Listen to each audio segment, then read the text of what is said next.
옆에 계시는 분과 사랑의 인사 나누시겠습니다.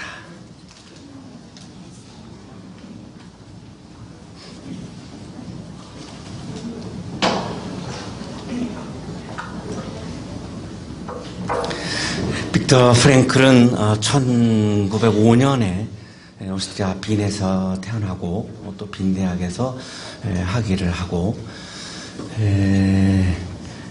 어느 날 아우슈비츠 수용소에 수감이 됩니다. 죄목은 유대인이라고 하는 것이 죄목입니다. 히틀러의 유대인 인종 청소라고 하는 그 프로젝트에 의해서 아무런 죄목도 없이 수용소에 갇혔습니다. 가족들, 특히 부모님들이 산채로 소각장에 태워지고 하는 끔찍한 경험들을 이렇게 목격을 하고요. 그 수용소에서 지내면서 이분이 발견한 것은 실현의 불가피성입니다. 우리는 인과응보의 논리를 가지고 내가 잘하면 내가 좋은 인생을 살고 내가 못하면 힘든 인생을 산다라고 하는 생각을 할지 모르지만 이분이 수용소에서 경험한 것은 내가 잘못한 게 없어도 잘하든 못하든 시련은 여지없이 찾아오는구나 라고 하는 실현의 불가피성을 경험한 것입니다. 이렇게 이야기합니다. 사람은 자기 일을 할 수 있는 기회나 혹은 자기 인생을 즐길 수 있는 기회를 박탈당하는 상황에 처할 수 있다. 그런데 이런 경우 절대로 무시할 수 없는 것이 바로 실현의 불가피성이다. 내가 좋은 뜻으로 좋은 일도 하고 또 좋은 삶을 살려고 내가 결심을 하고 그렇게 노력을 한다 할지라도 그런 것들이 이유 없이 박탈되는 경우가 많다는 거죠. 수용소에 갇혀있는 자기의 모습을 보면서 이 사람은 실현의 불가피성을 깨달은 것입니다. 여기서 그가 발견한 것은 인간의 한계입니다.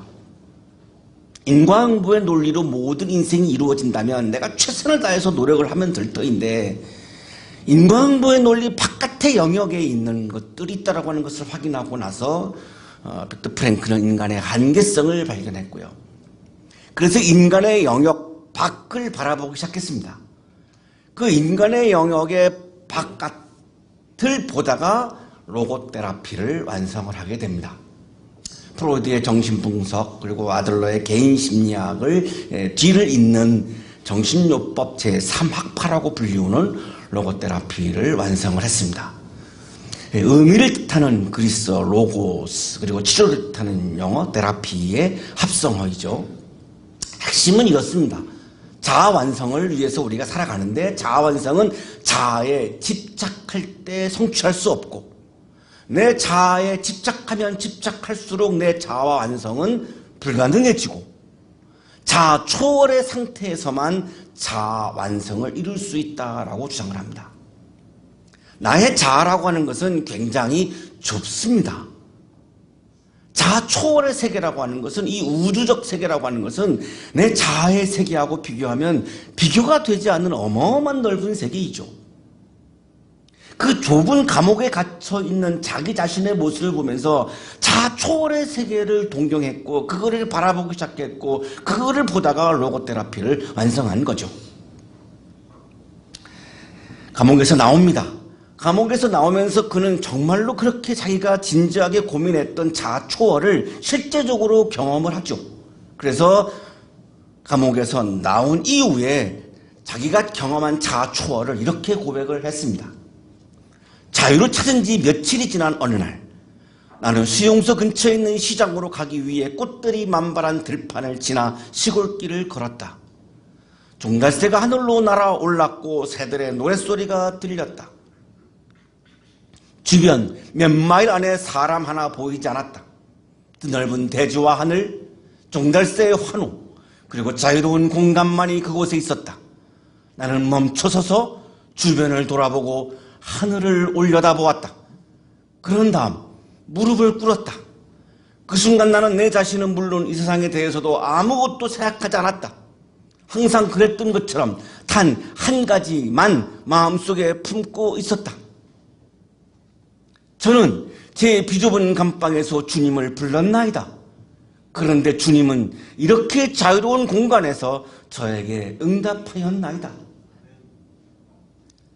네로 프리즌, 아주 좁은 감옥에 갇혀서 나의 힘으로는 어찌할 바가 없어서 내가 갖고 있는 어떤 것을 다 동원해도 여기서 빠져나갈 수 있는 희망이 보이지 않았기 때문에 그 네로 프리즌 속에서 하나님께 나에게 자유를 달라고 그렇게 내가 울부짖었는데 하나님은 freedom of space, 아주 자유로운 공간에 이미 임재하셔서 거기로 나를 인도하시고 그 자유로운 공간에서 나와 함께 하시는 하나님을 나는 만났습니다.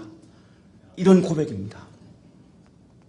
이미 나는 그 좁은 감옥에서 나는 부르짖고 있었지만 하나님은 이미 나를 이 자유로운 공간으로 인도하셨고 거기에 임재하셔서 나와 함께 하시는 하나님을 경험했다는 것입니다. 이것이 바로 빅터 프랭클이 강조하는 자아 초월입니다. 자아 초월이라고 하는 영역 속에서 그는 진정한 해방과 진정한 자유와 진정한 기쁨을 경험하고 있었던 것이죠. 우리 인생에는 시련이 다가오지요. 이것을 시련의 불가피성이라고 말했습니다. 우리 모두에게 시련은 다가옵니다.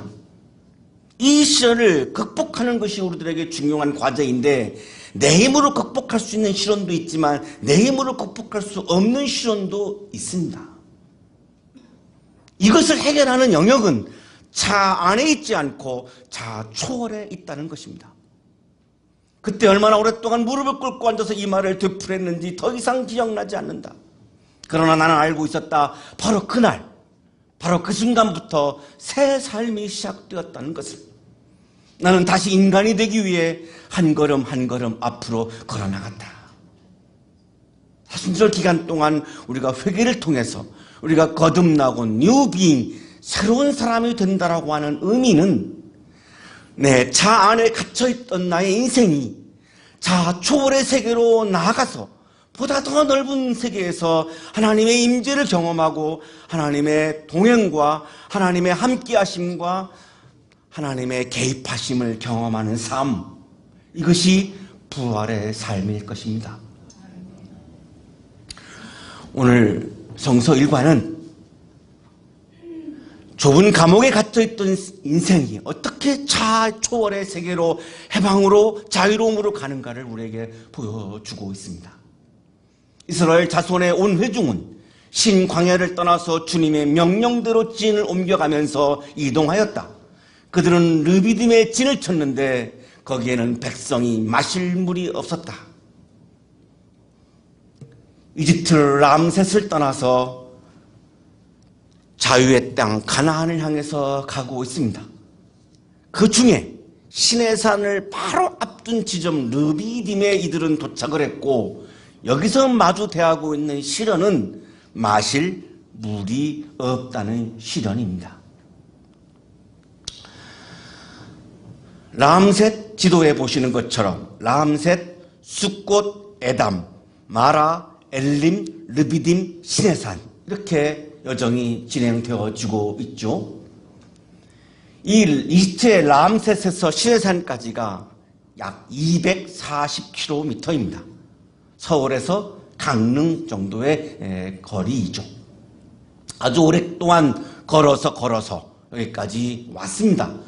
여기까지 오는 동안 계속해서 이들이 경험한 것은 시련의 불가피성입니다. 중간에 길을 잃어버렸습니다.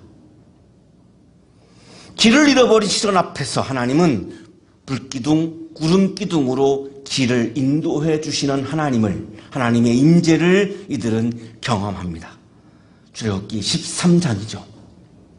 출애굽기 14장에서 이들은 바다가 길을 가로막는 시련의 불가피성을 마주대합니다.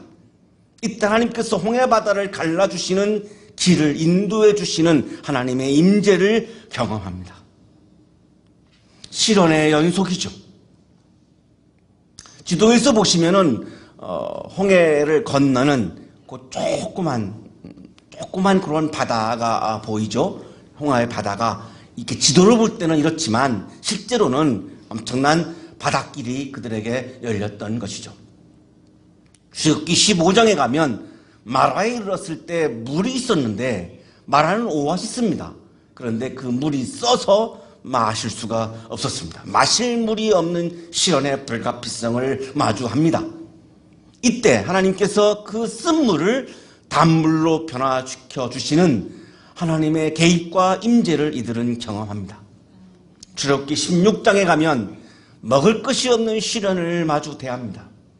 이때 하늘에서 만나와 메추라기를 하나님께서 주셔서 먹을 것이 없는 시련을 극복하는 하나님의 개입과 하나님의 임재를 이들은 경험합니다. 자, 그리고 이제 17장에 와서 다시 한번 두 번째 마실 물이 없는 시련을 마주 대하고 있는 거죠. 르비딤은 뜻이 휴식처입니다. 굉장한 큰 오아시스입니다. 그런데 물이 없었다라고 하는 것은 평범한 일이 아니었습니다. 굉장히 드문 일이었습니다. 람세스 출발한 지 한 3개월이 되었는데요. 시내산 들어갔을 때가 3개월이니까 거의 3개월 약간 못 됐을 때의 시점이고 시련은 마실 물이 없는 것입니다. 자, 이 시련 앞에서 중요한 건 뭘까요? 시련이 오면 시련을 이기는 게 중요한 거죠. 어떻게 해서 어떻게 우리가 한 마음이 되어서 함께 이 시련을 이길까, 극복할까, 이것이 중요한 건데 히브리인들은 시련을 극복하려고 하는 마음을 갖지 않고 시련을 극복하기 위해서 한 마음을 품지 않고 시련 앞에서 이들이 했던 것은 이렇습니다. 백성이 모세에게 마실 물을 달라고 대들었다. 이에 모세가 당신들은 어찌하여 나에게 대드십니까? 어찌하여 주님을 시험하십니까? 하고 책망하였다.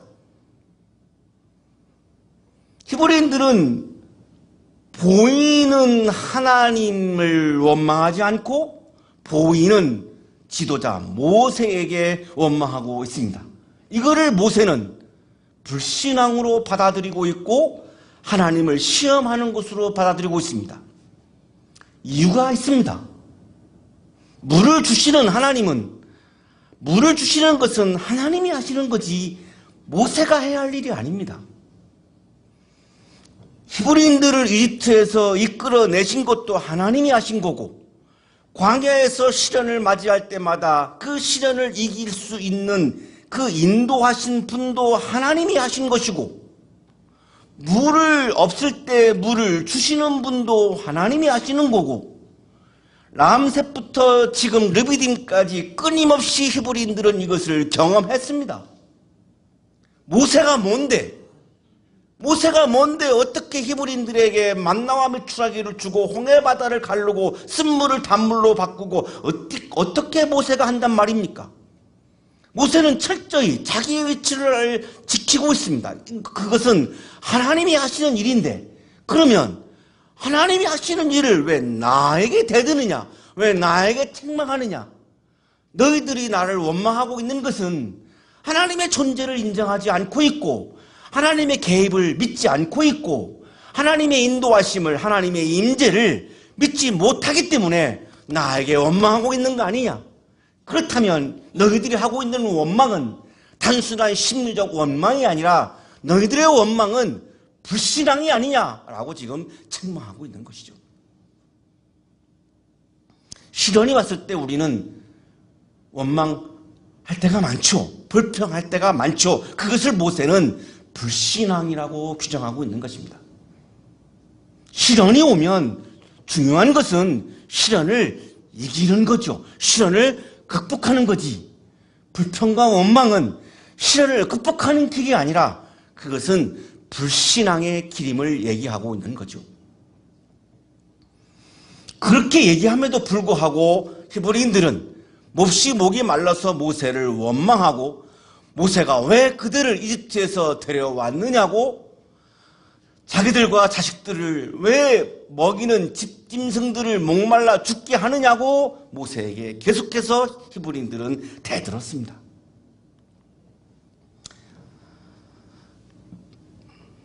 하나님이 보이지 않았습니다. 하나님의 임재를 경험하지 못하고 있습니다. 그래서 보이는 모세를 원망하고 있고, 그것은 불신앙으로부터 나온 행동이었습니다. 세계적인 구약 성서학자 폰 나드는 출애굽기 전체를 이렇게 요약하고 있습니다. 광야 전승에 통일된 그리고 핵심적인 한 주제는 불평 주제라고 할 수 있을 것이다. 출애굽기 전체를 한 단어로 요약한다면 불평이라는 것입니다. 그 불평은 불신앙이라고 하는 것입니다. 또 하나의 세계적인 구약 성서학자 찰즈도 본나드의 이야기에 동의합니다. 찰즈는 불평 주제를 가리켜서 광야 전승에 속한 모든 이야기들을 그것을 기초로 하여 해석할 수 있는 중심 주제가 된다고 말하였다. 우리 개인에게나 공동체에 시련은 어김없이 여지없이 다가옵니다. 그 시련 앞에서 내 마음 깊은 곳에서 불평이 나오고 있는 나를 확인한다면 나는 지금 현재 불신앙의 자리에 있는 것을 확인하는 것입니다. 하나님의 임재를 내가 믿으며 하나님의 인도하심을 믿으며 내가 더 적극적으로 하나님을 붙잡는 마음을 갖는다면 그분은 신앙의 자리에 있는 것을 확인하고 있는 것입니다. 모세가 주님께 부르짖습니다. 이 백성을 제가 어떻게 해야 합니까? 그들은 지금이라도 곧 저를 돌로 쳐서 죽이려고 합니다. 주님께서 모세에게 대답하시죠. 너는 이스라엘 장로들을 데리고 이 백성보다 앞서서 가거라. 그리고 나일강을 친 그 지팡이를 손에 들고 가거라. 이스라엘의 나이 많은 어른들, 지도자들과 함께 내가 너에게 주었던 지팡이를 들고 백성들 앞에서 가거라. 이제 내가 저기 호랍산 바위 위에서 너의 앞에 서겠으니 너는 그 바위를 쳐라. 내가 그 바위 위에 서겠다? 바로 이 장면이 하나님의 임재하심입니다. 루돌프 오토가 얘기한 누우미 노제의 장면입니다. 하나님이 우리 삶 가운데 임재하시는 장면입니다. 하나님은 왜 임재하실까요? 왜 바위 위에 임재하실까요? 시련을 당한 히브리인들과 모세를 위해서 그 시련을 이길 수 있도록 시련을 이기는 길을 다시 한번 또 인도하시기 위해서 하나님은 위기를 맞이하고 있는 시련을 맞이하고 있는 히브리인들과 모세를 위해서 호렙산 바위 위에 현현하셨습니다.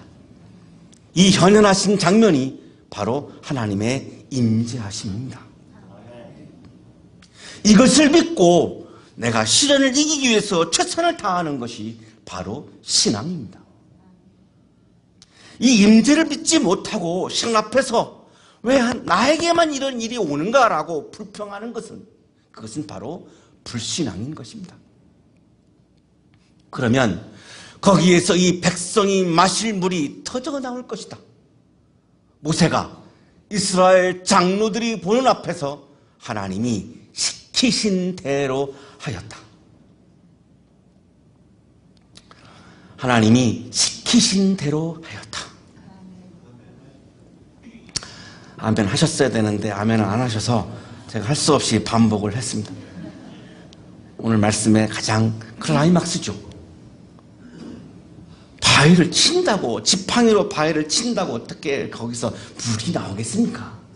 모세도 이성이 있는 사람입니다. 무식한 사람이 아닙니다. 이집트의 왕궁에서 왕자로 자랐고 왕궁에 수업을 받은 사람입니다. 우리보다 무식해서 그렇게 했던 것이 아닙니다.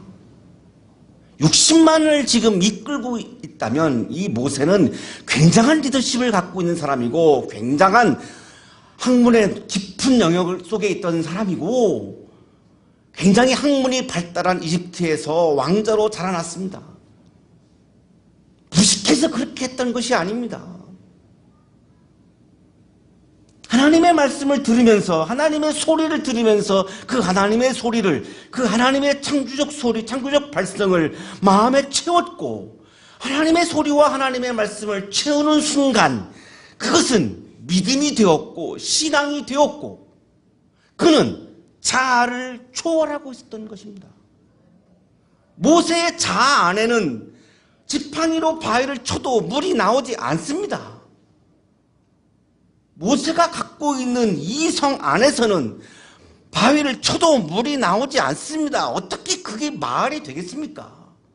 그런데 모세는 자아를 초월하고 있는 거죠.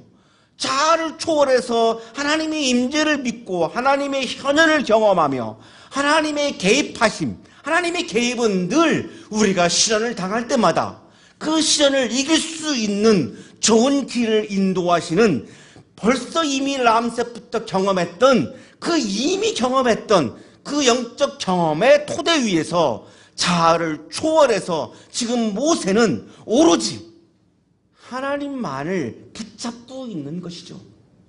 하나님을 붙잡으니까 하나님이 시키시는 대로 안 할 수가 없는 거죠. 그것이 말이 되지 않지만, 이성의 차원에서는 말이 되지 않지만, 논리적으로 말이 되지 않지만, 믿음의 세계에 들어갔던 모세는, 자아 초월의 세계에 들어갔던 모세는 하나님이 시키신 대로 지금 하고 있는 것입니다. 어리석은 장면이 아닙니다. 무식한 장면이 아닙니다. 하나님이 시키신 대로 지팡이로 지금 바위를 친 거죠. 17세기의 프랑스 수도사 로렌스 형제는 사람 이름입니다. 하나님의 임재 연습이라고 하는 책에서 자신이 어떻게 하나님의 임재하심을 항상 느끼며 살아올 수 있었는지에 대해서 자기 한 친구에게 편지를 쓴 글이 이 책에 실려 있습니다. 나는 나 자신을 온전히 하나님께 드렸고 나의 모든 죄에 대한 그분의 용서를 받아들였으며 그 후로는 그분을 거스를 만한 일이라면 무엇이든 다 포기했다네. 그분을 거스를 만한 일이라면 무엇이든 다 포기했다네. 나는 하나님의 임재하심을 정말로 믿었고 하나님의 늘 나의 삶 속에 임재하심을 믿었기 때문에 하나님을 거스르는 일은 뒤도 돌아보지 않고 생각조차 하지도 않고 그것은 언제든지 그냥 다 포기했다네. 마치 이 세상에 하나님과 나 외에는 아무도 없는 것처럼 그렇게 살아가기 시작했지. 그래서 로렌스 형제라고 하는 수도사는 하나님의 임재를 날마다 경험할 수 있었다는 것입니다. 그래서 그는 언제든지 하나님이 시키시지 않는 것은, 하나님이 싫어하시는 것은 언제든지 내 논리에 맞지 않아도, 내 이성에 맞지 않아도, 내 이익에 맞지 않아도 언제든지 그거를 포기할 수 있었다는 것입니다. 그래서 그는 날마다 하나님의 임재를 경험했고 어떤 상황에서도 그는 자유와 기쁨을 잃지 않을 수 있었다라고 친구에게 편지를 보냈습니다. 모세는 자기의 이성을 포기하고 자아를 포기할 수 있는 것은 자아를 초월한 세계 속에서 하나님의 임재를 경험했고 하나님의 임재를 믿었고, 그래서 말이 안 되는 거지만 하나님이 시키시는 대로 하고 있는 것이죠. 하나님을 강력하게 붙잡았던 것이죠. 이것을 빅터 프랭클은 자아 초월이라고 말했던 것입니다. 신앙은 자아를 초월한 세계에서 가능한 것입니다. 여전히 나를 붙잡고 있으면, 여전히 내 세계에 갇혀 있으면, 여전히 내가 중요하면, 여전히 내 철학과 이데올로기와 여전히 나의 생각이 중요하면 하나님을 붙잡을 수 있는 방법이 없습니다. 신앙은 자아를 초월할 때만 가능한 것입니다. 모세는 자아 초월의 세계에서 하나님의 임재를 경험하고 있었고, 많은 회중들은 자아 초월의 세계에 가지 못하고 자아의 세계에 갇혀 있었기 때문에 끊임없이 시련을 마주할 때마다 하나님이 그것을 인도해 주시는 것을 경험했음에도 불구하고 지금 무리바에서 자아의 세계에 갇혀 있어서 지금 모세를 원망하고 있는 것이죠. 이것이 신앙과 불신앙을 대조적으로 우리에게 보여주고 있는 것입니다. 이스라엘 자손이 거기에서 주님께 대들었다고 해서 사람들은 그곳의 이름을 무리바라고 하고, 원래 르비딤인데 별칭이 붙었습니다. 무리바. 이 무리바의 뜻은 다투었다는 겁니다. 히브리인들이 하나님과 다투었다는 것입니다. 또 거기에서 주님께서 우리 가운데 계시는가 안 계시는가 하면서 주님을 시험하였다고 해서 그곳의 이름을 마사라고도 한다. 르비딤의 별칭이 또 하나 있습니다. 마사입니다. 마사의 뜻은 시험하다. 하나님을 시험했다는 것입니다. 르비딤의 뜻은 원기 회복이라는 뜻입니다. 시련을 맞이하고 있는 히브리인들에게 하나님은 임재를 통해서, 현현을 통해서 그들에게 원기를 회복시켜 주셨습니다. 그것이 바위에서 터져나온 물입니다. 원기 회복을 저는 읽으면서 옛날 어릴 때 보았던 자꾸 원기소가 떠올랐습니다. 지금은 못 보는 것 같은데 제가 어릴 때 참 원기소라는 약을 참 많이 봤던 것 같은데요. 원기소. 그걸 먹으면 원기가 회복된다는 것 같았어요. 원기소라는 약이 없어진 것 같으니까 우리는 원기소를 먹을 것이 아니라 하나님의 말씀을 드셔서 우리의 원기를 회복시켜 주시려고 하는 하나님의 임재를 경험하시고, 하나님의 임재를 통해서 여러분의 시련, 어떤 시련이 다가온다 할지라도 그 시련을 이겨내는 여러분의 아름다운 삶이 되시기를 축복합니다. 하나님 감사합니다. 오늘도 우리를 찾아와 주시고 우리 삶 가운데 임재해 주시고 임재를 통하여 시련을 맞이한 우리들에게 새로운 생명력과 원기를 회복시켜 주시니 감사합니다. 시련을 맞이할 때마다 더 적극적으로 하나님을 붙잡는 믿음의 삶을 살게 해 주옵소서. 예수 그리스도 이름으로 기도하옵나이다.